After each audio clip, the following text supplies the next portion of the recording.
Hey, what's up, gun nuts? It's Ferrari Steve, and this video is one of my Glock upgrade series videos. I'm going to do a series of videos on upgrades to a Glock because I get a lot of questions about, hey, what upgrade should I put in my Glock? So let's talk about that a little bit, and we're going to walk through one of the ones that I like to do to my Glocks. But before we do, let's eject the magazine, lock the slide, visually and manually inspect, make sure the gun is empty, and then we can proceed. I'm going to put the magazine over here. Now, upgrading a Glock, should you do it? Some people argue that Glocks are perfection. I don't really believe anything is perfect. I think you can always make improvements, but an upgrade is something that makes the gun work better for you. How are you going to use the gun? Is it a race gun? Is it a fenced gun? Is it a nightstand gun? Is it a carry gun? Anything you can do to your gun to make it work better for your application, I consider that an upgrade. Keep in mind, one man's upgrade could be another man's downgrade. So again, these are the ones that I like to do for my guns and how I use them. You might be a little different. The one we're going to talk about today is replacing the stock connector with an aftermarket connector. Now, what's a connector? And a connector is part of the trigger assembly that regulates how much pressure is involved when you pull the trigger. How many pounds of pressure you need to exert with your finger to get the trigger to engage. The stock one looks like this. This is out of my Glock 26. Takes about 5 pounds of pressure. Depending on which Glock model you have, you've probably got between 5.5 and 4.5 pounds of pressure that it takes. I like to use a 3.5 pound connector. Lightens that trigger pull. I don't like to mess with pretty much anything else inside the gun. All the other mods I'm going to make to this Glock 19 are exterior or can be at least seen from the exterior. But this connector, this is the only one I like to really get into the nitty-gritty. Some people mess with the springs. I don't like to do that. So the difference in the stock connector versus the aftermarket one, I don't know if you can see it too well. I'll try to show you. This little top piece, it's the angle. The more aggressive the angle, the more pressure it takes to pull. So the lower that angle, the less pressure required to pull. So this connector has a lower angle on this top piece versus the stock piece. So by replacing it, we get to reduce the amount of pressure. So we've already checked. You can never check too many times. It's empty. Put it in a safe position. Dry fire. Field strip it. If you don't know how to field strip a Glock, I'm going to put a link down here in the corner to my Glock field stripping video. It'll show you how to do it. We don't need to mess with anything on the slide, so I'm not going to take it apart worse than that. Now, here's what you're going to need. You're going to need duct tape because you need duct tape with every project, obviously. Show you why in a minute. You're going to need a 3/30 seconds punch. You might also hear these referred to as a Glock tool. If you've got a Glock, spend the 10 bucks and get a Glock tool. You're going to need it, and you'll see why. It's great for taking everything apart on the Glock. Beyond the field strip, if you want to go to a full detail strip and clean, or to replace some parts inside to upgrade, or even just swap out part for part when one wears out, this is a great tool to have and comes in super handy. You don't need this for this upgrade, but a little baby flathead screwdriver will come in handy eventually, and you'll see why. So you're going to pop these pins out. Now, the pins come out in the order from highest to lowest as they sit in the frame. This is a Gen 3 Glock 19. It's a 3-pin version, so this is the top pin, comes out first.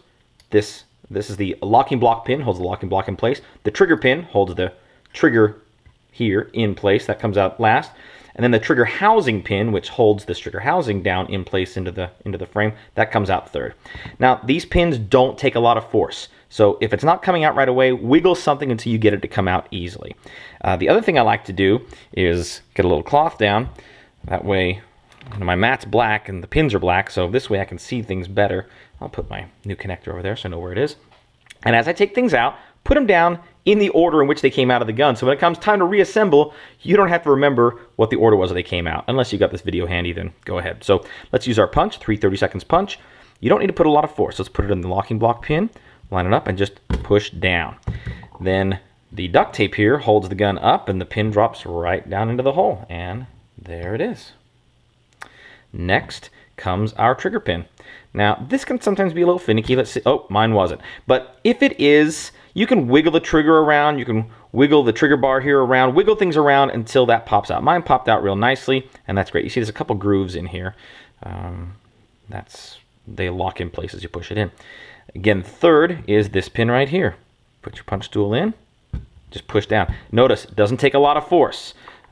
Even when your gun is new, it shouldn't really take a lot of force to get that pin out. Now you see the pins are all 3 different sizes, so if you do lose the order, you should be able to tell.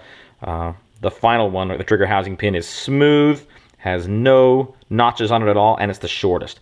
The next one, the trigger pin, it's the largest, round and has these 2 notches in it, and the locking block pin is just as wide as the trigger pin, but it also is mostly smooth. It has two little notches right here on the end. That's how these pins all differ. But again, if you keep them in order, they go apart. They go back together really easily. Now you've got the pins out, you can start pulling the other bits out. I like to pull the locking block out. You can use your Glock tool to pry it out. I find it easier with a little flathead screwdriver. Not a lot of pressure. Just stick it underneath. And a little bit. See that? Not much at all. Just to kind of get it started. And then I grab and pull it straight up. Put it down there. Next, I like to grab my slide lock lever. Just lift it, pull it straight out. Super easy.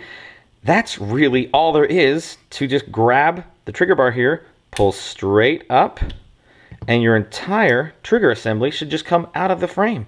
Boy, there's not much left in that frame, is there? This is where we want to focus. So this is your trigger, this is your trigger bar, this is your trigger assembly here, or trigger mechanism housing with your little ejector. We want to flip this over. Now, this is our stock connector right here. Mine's a lot of lube on there. I use frog lube, and it probably needs to be cleaned, so maybe that's what I'll do next. Now, the trick to getting this out, I like to grab with my right hand, left hand, pull forward, and I'll try to zoom in as much as I can here. Pull this forward, twist, and then lift it up and out, right? I'll do that a couple more times, maybe from a couple different angles. Forward, twist, and rotate at the same time, and then it lifts out, right? I do it from the back here. Pull forward, twist, and rotate. This little tab right here, that's got to fit in that little slot in the back, this little slot here. So you're pulling forward, put some tension on that spring, pull forward, lift, and rotate. The spring, you don't need to take it off the spring. Just keep it there. This is what we worry about, this connector. So grab your screwdriver, and again, you don't need a lot of force. Just find the little opening here, put it in, and just turn a little bit, wiggle it up just a little to get it started, and then pull it out with your hands. So our stock one is up and away. Grab your new one, and just pop it in the exact same place. It only goes in one way, so put the tab in, push it down in place. Now you'll notice it doesn't sit exactly flat. It kind of floats up. That's by design. See how that depresses and springs back out? That's supposed to do that. Don't try to bend it in and go, oh, mine isn't exactly 90 degrees. It's not supposed to be. Just push it in so that this end is flush. You should have a little bit of flex here. That's exactly what it should do. You're ready to put it back together. Flip it back around. If you can remember how you did it. And again, pull forward, drop it down, rotate in, right? It's not as tough as it looks. Maybe I'm gonna make it look easy, so that's good. But you practice this a few times, and you'll just get that feel down real easy for getting this apart and back together. Now we're ready to drop this back in the frame, right? The whole trigger assembly. Drop your trigger housing right back here. Make sure your trigger is dropping down nicely, and when it's all in place, just kind of press down. You don't have to force anything. It should just all click into place nice and easy. Don't force anything. If you're forcing it, you're doing it wrong. Wiggle it, move it, and figure out what's blocking.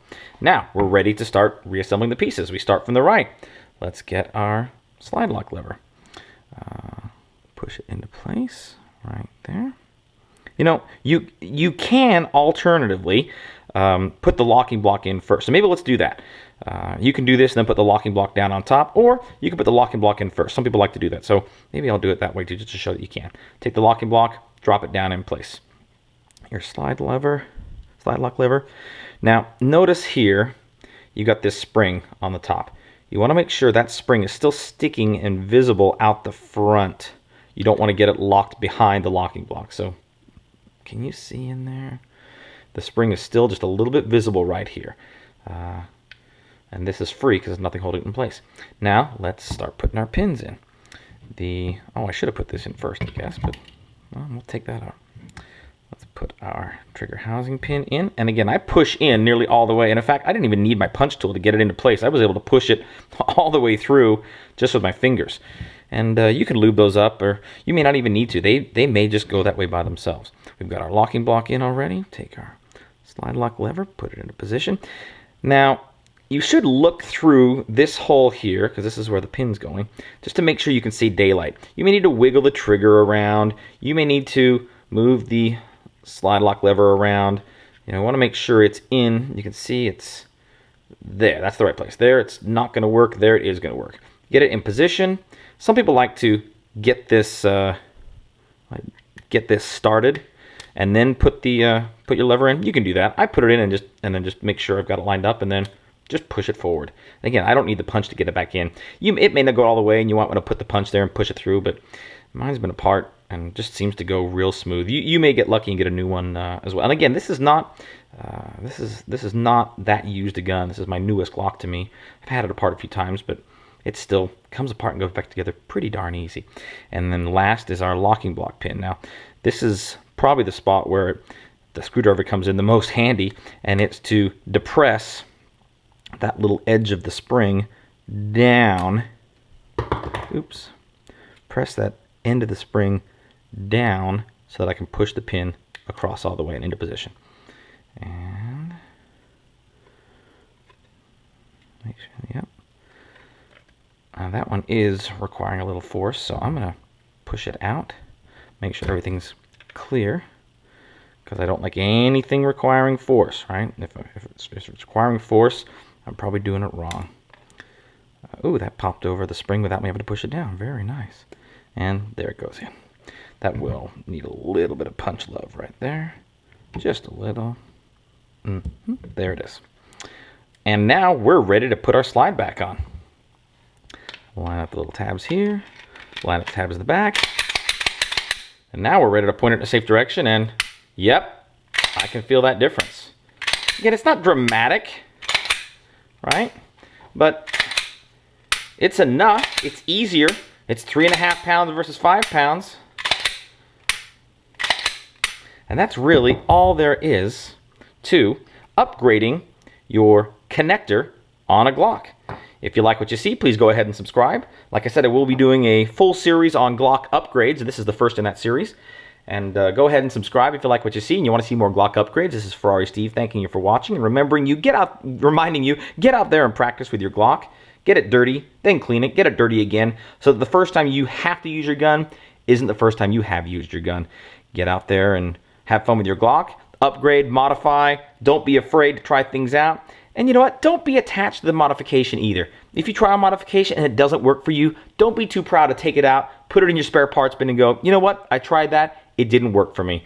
Don't just upgrade it for the sake of upgrading it. It's not a Honda. You don't need to put a Type R sticker on it. It's a tool. And so make the tool better for you. That's what the upgrade should be. Otherwise, it's just cosmetic and fluff and you really don't need it. So again, thank you for watching. We'll see you next time.